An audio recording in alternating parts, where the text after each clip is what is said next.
your song in Hebrew. So I'm going to do the same with you because it's a fair playing field. Okay, so your song is called Home. Okay, home in Hebrew is Bayit. Let's try it one more time. Bayit. Bayit. Yes. Round of applause. Okay. So please introduce the people that are here on the stage with you. Okay. Tali Katz. You want to say your job? Well, I'm the head of delegation. She's the head. Yeah. And Ran Sagiv. Say your job. Your title. Head of press. Yeah. Head of press. Very good. So, I'm trying to make it not about me, so less nervous for me. Never mind. Yeah. So, okay, this next question is to you. How was rehearsal? What was surprising about it? What was challenging? And what do you want to work on for the next rehearsal? Well, it was amazing being on that stage. I'm always emotional, and now I feel like I'm going to cry because we've been waiting for so long for Eurovision to come here. I'm a big Eurovision fan. I watch this contest every year since I was a child with my family, and now I'm standing on that stage here in my home. So I think the hardest thing was to sing on that stage for the first time without crying. I just enjoyed it. For me, it was fun. It was amazing. I know that things are going to be way different in Eurovision. It was first rehearsal, and many things that I want to change, we want to change, and we watched it after. And it's going to be amazing. And I'm happy that we were all here in Israel, Tel Aviv. It's a great honor for us. Well, you said how overwhelming the experience is, and the phrase "dare to dream" is in huge letters behind you, and as you said, it was a childhood dream of yours. Did you get in touch, maybe develop friendships with some of the previous Israeli winners?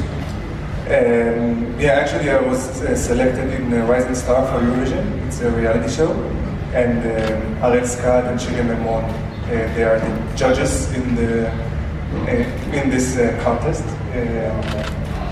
So they helped me a lot, and I spoke to Neta and Dana International and Imri and Chovi, and the main advice is to have fun and enjoy, because most of the time it's a once-in-a-lifetime experience. So just take those 3 minutes and all this process and just enjoy the most.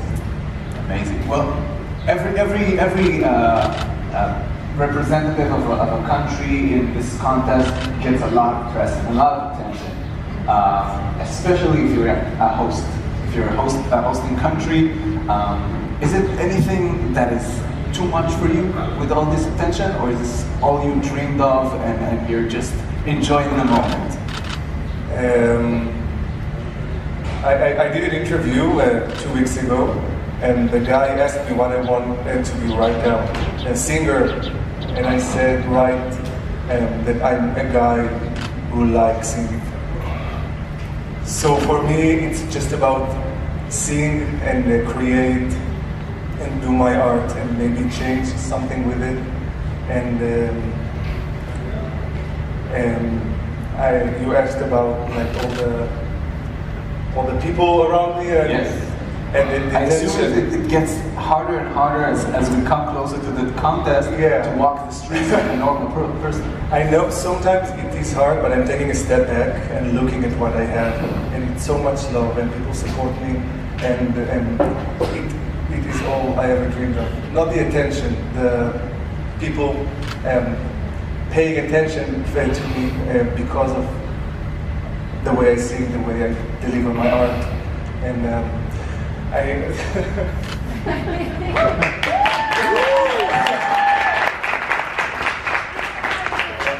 Yeah, I have to stop crying because I'm always I always cry. Yeah. No, I need to save it for the future, for like a point that people say never cry, and then when I cry it will be like a huge thing. So no, I'm not crying anymore. Okay, yeah, don't waste it. Don't waste it.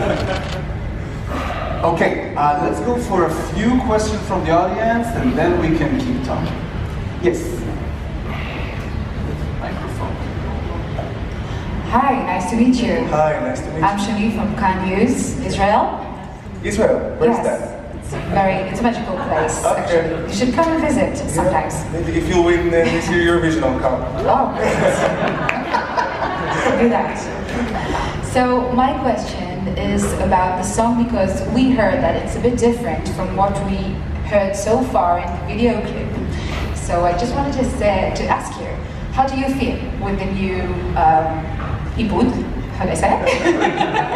Version. Okay, with the new version. And why did you change it? That's it. Okay, actually the first time someone asked me that question, so I hope I have the vocabulary in English to answer it. Yeah, we did. We made some changes. There is the clip and the audio version, and there is the stage version, which is a bit different, and I love it. And if you ask me if I changed the audio version, then no, it would be the same. But when you walk on stage, you sometimes have to do some changes, and I think people everywhere are always doing that. So, and it's more exciting to know that you can do something different. Yes, that you have a surprise waiting for you. Thank you so much, Ani from Cannes, Israel.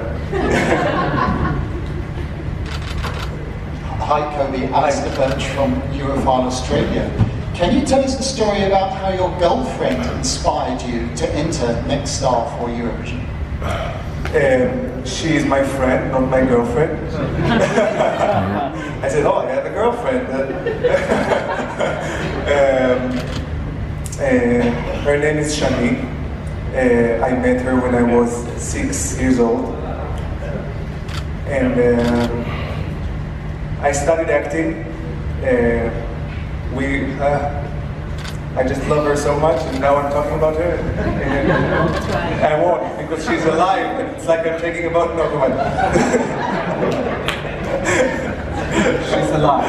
She's alive, yeah. Okay. Yeah, we were sitting at her house, and home. Let's keep it home. And I said that I don't feel like I'm creating art. I'm not doing the things I love. I keep studying instead of doing something with what I studied. And she told me, you remind me of my single friends. They're always crying that they don't have a relationship and they're afraid of signing on a dating app. It's 2019 now. You should go to that reality show you're so afraid of, and maybe something good will happen to you. And I think it went well for me at the end. Definitely. Yeah. For the next question, I would like to ask your director to join us on stage, Rob Zafir.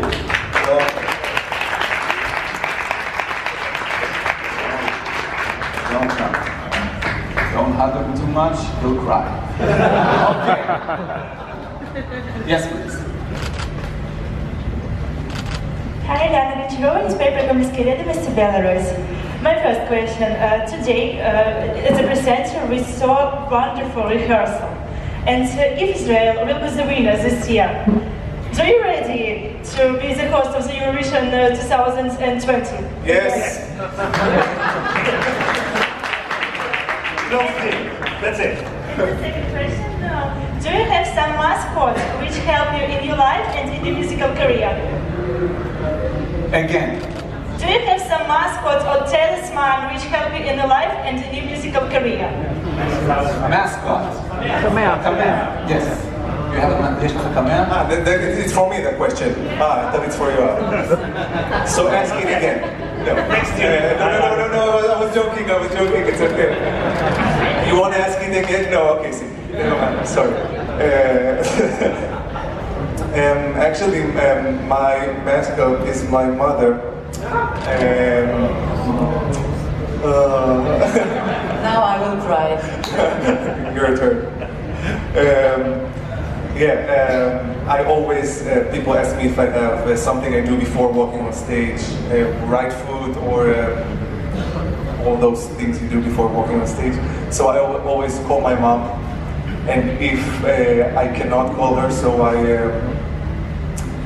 she's also alive, but I'm I'm talking to her. And actually this day rehearsal I said before I started singing, I said Mom, be with me now, and I know you're watching, and on YouTube, not from heaven. And that's why I got emotional as well during singing. Next one.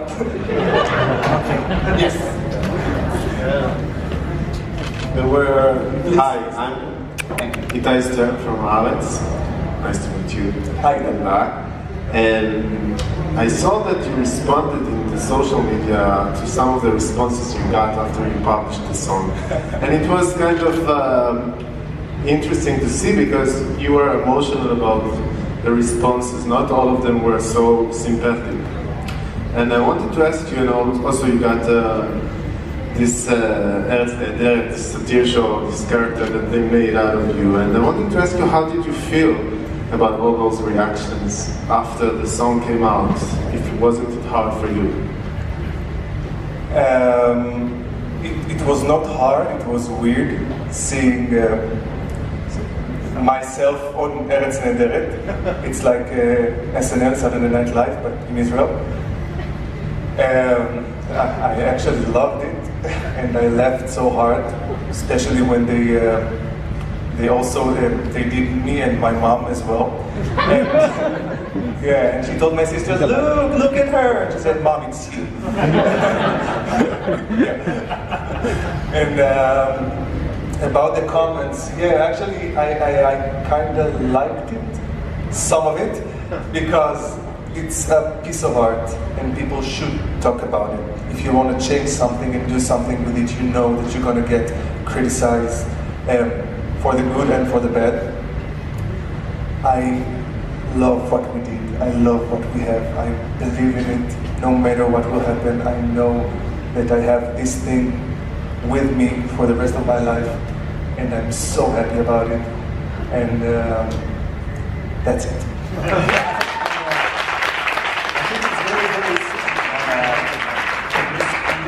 Eurovision 2019, which is super digital, that it's very, very interesting that the artists themselves can be there and engage with their crowd and respond.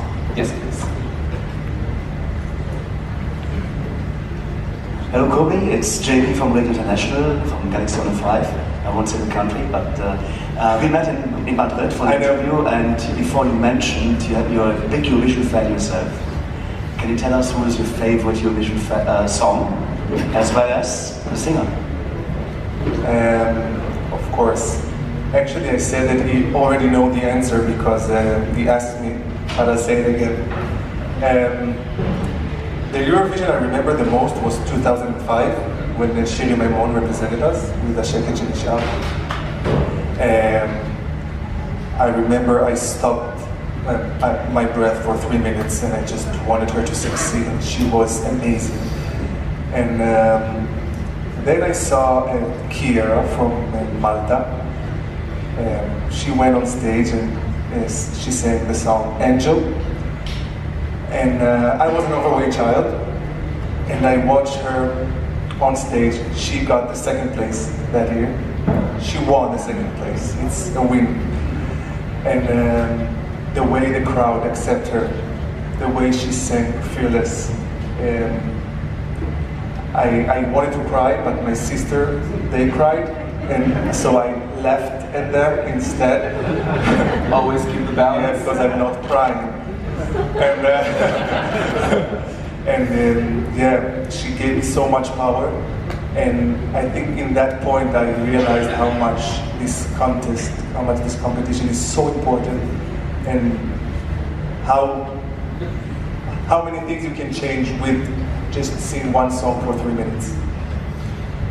So we started off this press conference by saying this is a level playing field, and I taught you, we were taught how to say home. Another thing that I asked everybody to do is to sing a cappella. So you just mentioned 2 songs. Is there anything you would like to share with us? If you would be so kind to sing for us. Everybody who was on this stage sung a cappella. So you choose whatever you want and indulge us with your voice. I'm so nervous right now.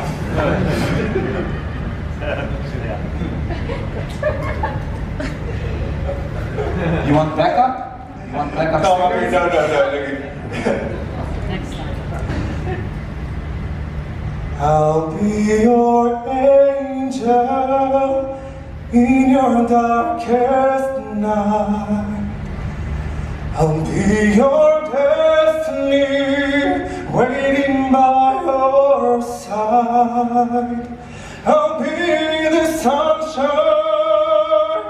when you're feeling blue. I'll always be here for you.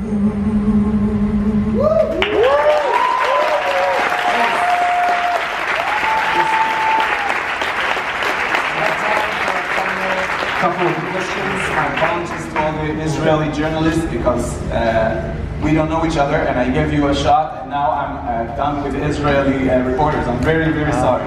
Yes, over there.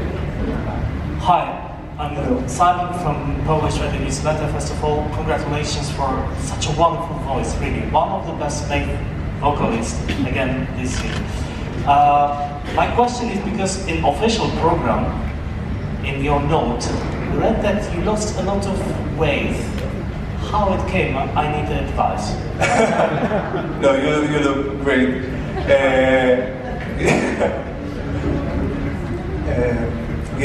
Well, I lost 50 kilos. And 78. Yeah, when I was young, people I got bullied. People said mean things about me. And not only young kids, but also adults. And they messed with my mind, and I thought that if I lost weight, I'll be happy with myself. And then I lost weight, and I was not that happy. And no, I was pissed because I lost 50 kilos. I should be on the top of the world now. And that's when I realized that it doesn't matter how you look, you just need to be who you are and feel good about yourself. And I hope that now I can be there, because now I don't think I'm skinny, but I gain weight, I lose weight all the time. I hope I can be there for young people and let them know that no matter where they come from, their sexuality, their color, the way they look, everyone, and this is why I love my song, because you are all someone, you all deserve to feel at home in your own skin, no matter where you are, no matter what you've been told.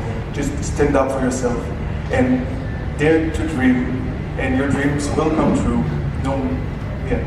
That's it. Point. That's a good point. I'm sorry, everybody. We're out of time. Thank you so much for being us. All right, guys. Thank you so much.